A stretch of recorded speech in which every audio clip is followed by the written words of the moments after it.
vamos seguir o nosso conteúdo de Sociologia, capítulo 3, falando sobre as relações sociais e instituições de poder. Eu sou Maria Priscila Chagas, sou professora da Rede Santa Mônica e esse é o conteúdo direcionado à primeira série do ensino médio.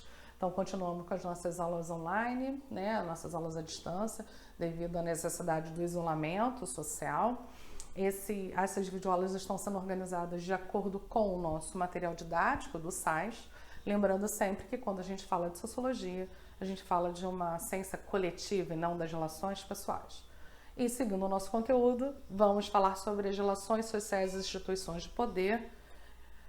Então a gente começa pela organização familiar, Então a família é considerada a mais antiga instituição social da história e a primeira a garantir a socialização dos indivíduos. Vocês podem ver que eu botei aqui duas figuras, com silhuetas, porque a gente vai falar que a realidade social ela é muito mais diversa do que somente pensar a partir de um homem, uma mulher e filhos, numa perspectiva, como a sociologia vai chamar a atenção, de biologizante, Nós vamos ter mais exemplos daqui para frente. Então, na Roma Antiga, onde as práticas religiosas eram realizadas no âmbito da vida privada, e aí a gente separa o que é privado do que é público, o privado que acontece nas relações íntimas, e isso um outro autor chamado Michel Foucault, ele vai chamar a atenção que a vida privada ela vai ter muito mais destaque a partir da Revolução Industrial.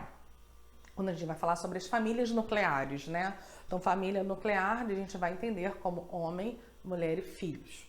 Então, os deuses chamados lares eram tomados como referência para o ordenamento da vida social, A vida religiosa eram conduzidas por figuras masculinas, que eram pater familias, que exerciam um papel central da definição de uma ordem simbólica. Então, quando a gente fala sobre família, a gente está falando sobre apresentar um indivíduo que nasce e vai ser apresentado para uma sociedade, quais são as regras, costumes que vão se apresentar naquela sociedade dita. Então, a família, ela começa com essa perspectiva de um fenômeno natural e biológico, mas a partir dos séculos XIX, final do século XIX e início do século XX, ela muda, Ela vai mudar essa observação sobre a família somente pelo aspecto biológico. Então, uma instituição social, cultural, histórica. A família é um grupo de pessoas que compartilham de experiências. O conceito de família tornou-se abrangente com vistas a se adequar a diferentes tipos de grupos familiares. Mas por que a gente destaca isso? Então, na perspectiva sociológica, a família extrapola o entendimento como um grupo social estruturado por meio de relações de afinidade, de descendência, de consanguinidade. Isso é uma crítica feita, A sociologia faz essa crítica porque o princípio que considera a família como uma unidade de reprodução humana por uma abordagem biologizante, por ser uma abordagem biologizante, ela não acaba analisando e percebendo a sociedade como ela é, negligencia os diferentes casos de famílias que são constituídos com base de interação entre sujeitos. Então, eu trouxe aqui para a gente analisar algumas possibilidades de família. Então, vamos fazer a primeira leitura lá de cima, que é o que a gente entende ainda como família nuclear, Homem, mulher, amor que constituem filhos e sua família. Mas a gente tem variações da família, principalmente no Brasil. Quando a gente vai pensar que grande parte dos núcleos familiares do Brasil são constituídos de mulheres e filhos. Então, olha aqui, uma mulher com seus filhos, isso é família, ou o homem com seus filhos, isso é família. Eu também posso ler aqui o caso de uma tia que toma conta dos sobrinhos, ou um tio que toma conta dos sobrinhos. Posso falar sobre uma avó que toma conta dos netos, como posso falar de um avô que toma conta dos netos. Eu posso falar de duas mulheres que vivem juntas, a avó, a filha e os netos. O avô, o filho e os netos. A gente tem outras composições, Se eu fosse olhar aqui, que é essa família dita nuclear, eu também posso falar sobre o avô, a mãe e os netos, como eu posso falar sobre a avó, o pai e os netos. E, por exemplo, no meu caso, eu sou casada e eu e meu marido não temos filhos. Temos um cachorro, mas não temos filhos. Mas nós não somos considerados família nesse aspecto biologizante. Mas a gente tem relação solidária, de apoio mútuo. E por que nós não somos considerados família? Pelo fato de não termos filhos? Então, quando a gente vai pensar assim, um casal com dois homens vivendo juntos, e aí a gente pode extrapolar né, e não ficar restrito somente à observação da homoafetividade. A gente pode pensar de dois irmãos que moram juntos, ou de um pai e um filho que moram juntos, uma mãe e uma filha que moram juntos, duas irmãs que moram juntos, dois irmãos que moram juntos, duas amigas que moram juntos porque têm relações solidárias. Então, família é um grupo de pessoas que compartilham experiências. O conceito de família tornou-se abrangente com vistas a adequar a diferentes tipos de grupos familiares. E aí eu trouxe, né, uma imagem, né, são cerca de 57 milhões de lares brasileiros, e aí a gente pode fazer as várias leituras desses dados, né, na família nuclear, né, então assim, ó, 60,2% de família nuclear. Mas a gente também tem os casais sem filhos, mulher com filhos, homens com filhos, que eles também se traduzem na concepção de família no Brasil. E nas famílias estendidas, né, que podem ser duas irmãs que moram juntas e uma delas é casada. Ou a gente pode pensar numa avó, numa mulher e um homem e seus filhos. E das várias possibilidades de família que a gente apresenta na nossa sociedade. Então, a família como instituição constrói-se com base em uma estrutura de poder capaz de identificar as formas de ler o mundo social, de transformar ou reafirmar um conjunto de princípios.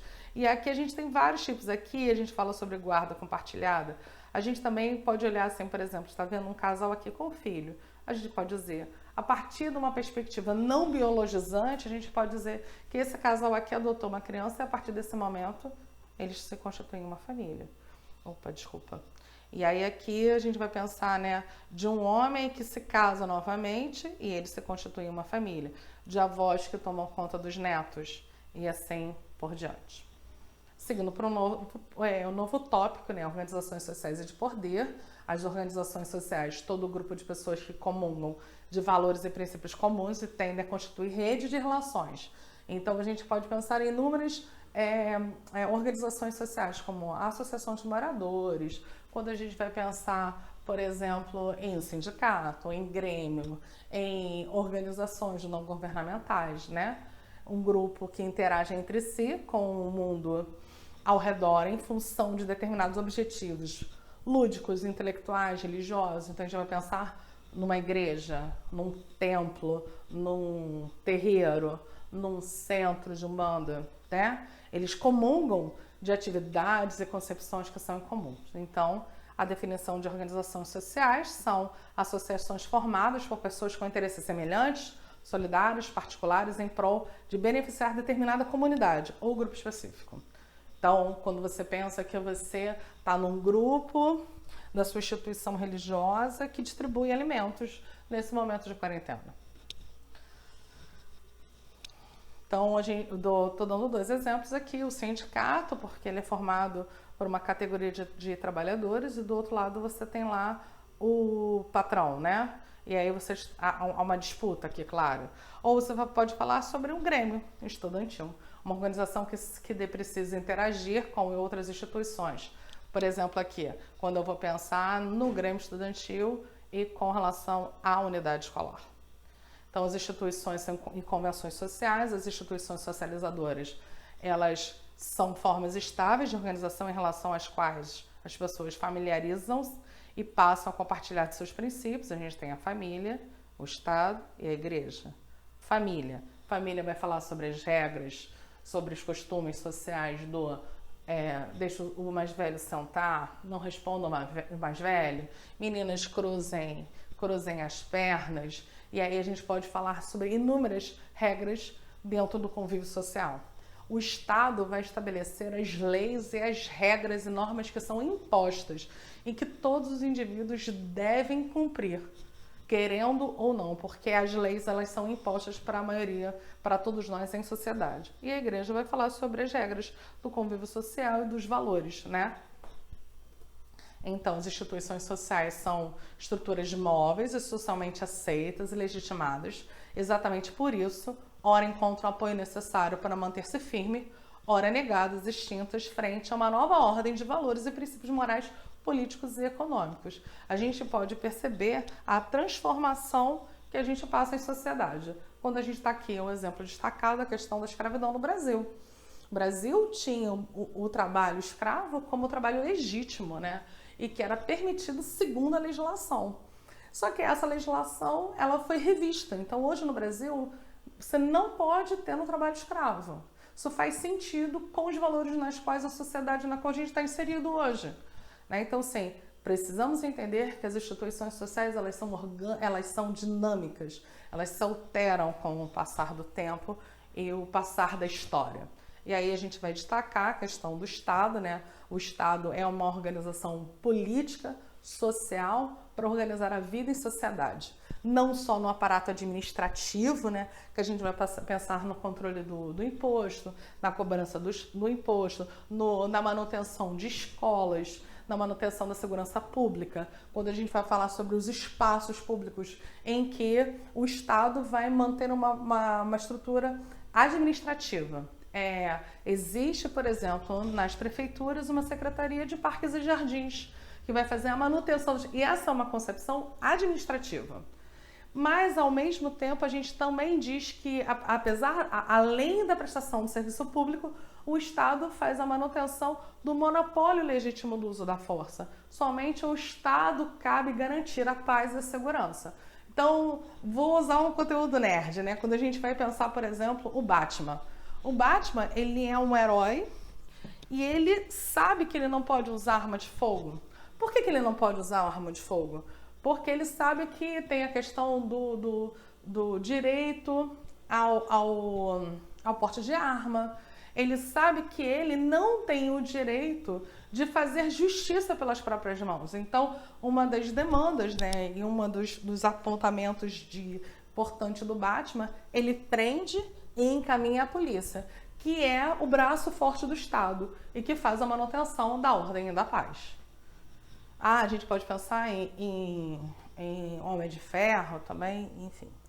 Então, o importante, após ouvir essa aula, após o processo todo, é a gente organizar o conteúdo de maneira que seja compreensível para cada um de nós. Então, elabore uma organização mental, faça um resumo, faça um fichamento, revise o seu material didático. Nós temos aqui todas as referências que foram usadas nessa aula. Até a próxima semana e não esqueça, fique em casa.